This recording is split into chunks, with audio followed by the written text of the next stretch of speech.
reactor will be run up to full power, and they essentially pulled. Thereafter moved to Las Vegas and basically left the scientific community to do other work. Sometime later I decided to re-enter and send applications out to several other national labs, and also one to Ed Teller, and he gave me a call, and he said he might have something that I'd be interested in, and suggested that I go for an interview. Shortly thereafter, someone from EG&G called and told me to come down for an interview there.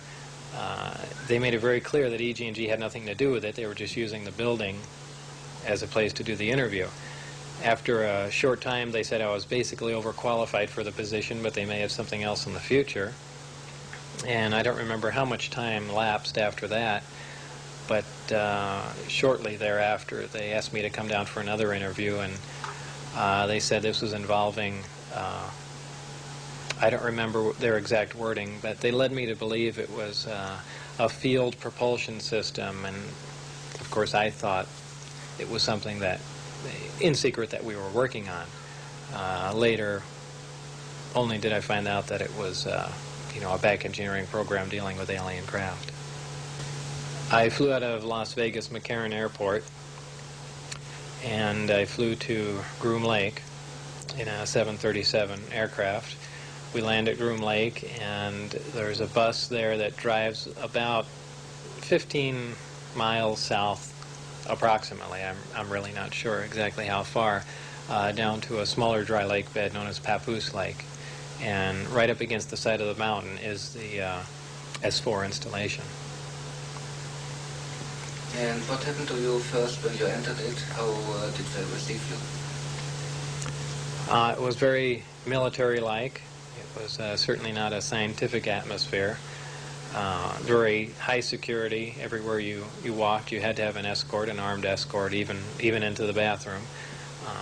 All doors lock and open with your badge, and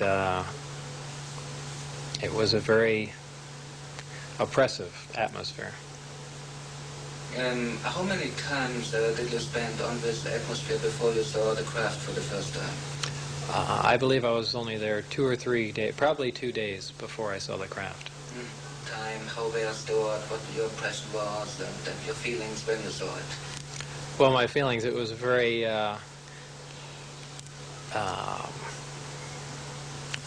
I should step back a minute and say that when I first saw the craft the first time, it was walking into the hangar, and my impression was, well, this explains all the UFO sightings. This is just a secret military aircraft we're working on, and that's the end of that.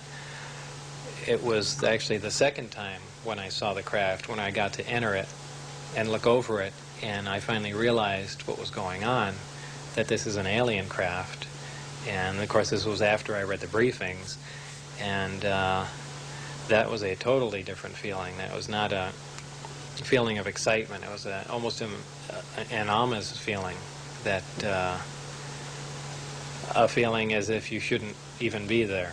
It's very difficult to describe. How did it look like? It looked like, if anyone's familiar with Billy Meyer's sightings, very astonishingly similar to that craft. It was a very sleek, thin-looking, flying saucer-shaped craft. Kind of hard to describe without drawing it, but kind of a typical flying saucer shape. Did you see just one type or different types? There were 9 total. I only got to essentially work, back engineer, or analyze one of the craft. But there was a separate hangar for each of the crafts, and each one was essentially different in its visual appearance. Did anybody tell you where the U.S. Navy intelligence got the craft from? No.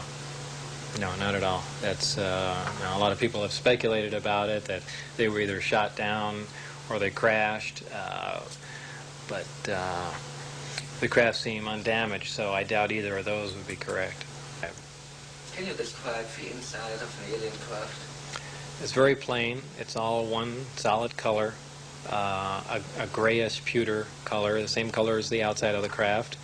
There are no sharp corners anywhere. Every device in the craft, the seat, the amplifier housings, everything has a rounded corner on it, almost as if it was all fashioned out of wax and then slightly melted, so everything curved, even where the ceiling meets the floor on the end. Everything has a curve to it.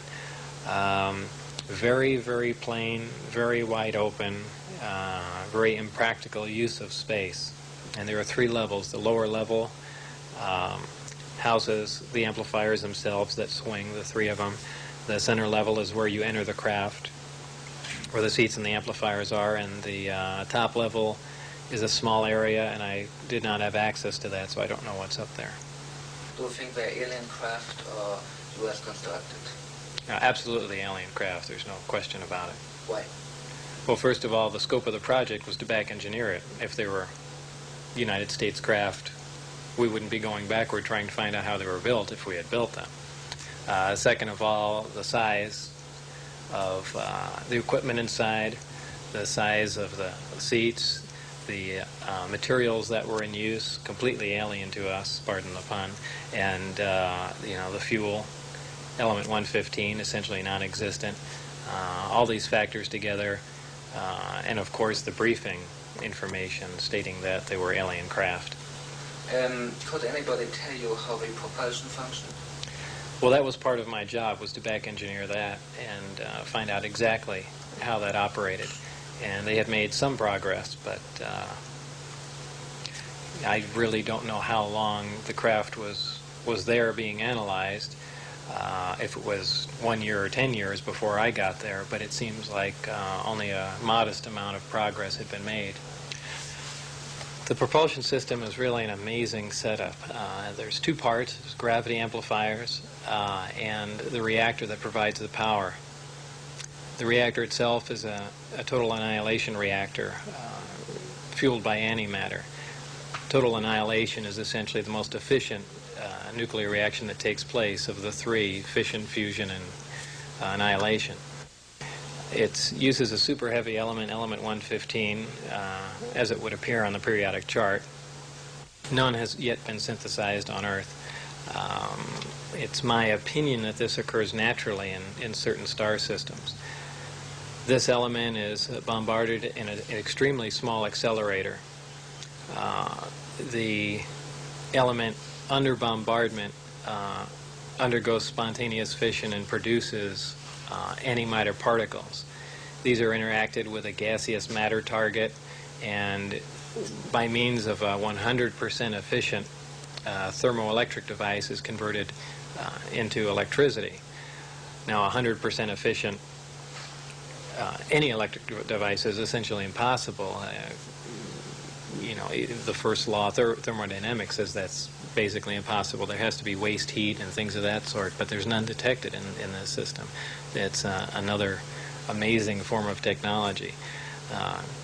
This tremendous amount of power the system generates operates the amplifiers, and also as a byproduct of the 115 undergoing this bombardment, it produces a very interesting phenomena, a gravity A wave, as it's known to be called. This gravity A wave it travels in almost the same way microwaves travel. This is essentially applied to the gravity amplifiers, and by means of the electric current also provided by the reactor, it's amplified and focused. The amplified signal is shifted slightly out of phase, and by virtue of that they can repel or attract a gravitational body.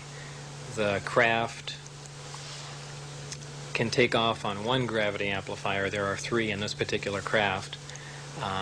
When it's using just one amplifier, essentially pushing away from the Earth, it's known as Omicron configuration. For space travel, the craft will rotate up on its side, face the 3 gravity amplifiers at the target. They'll focus down on a single point some tremendous distance away, and the amplifier and the associated and the associated reactor will be run up to full power, and they essentially pull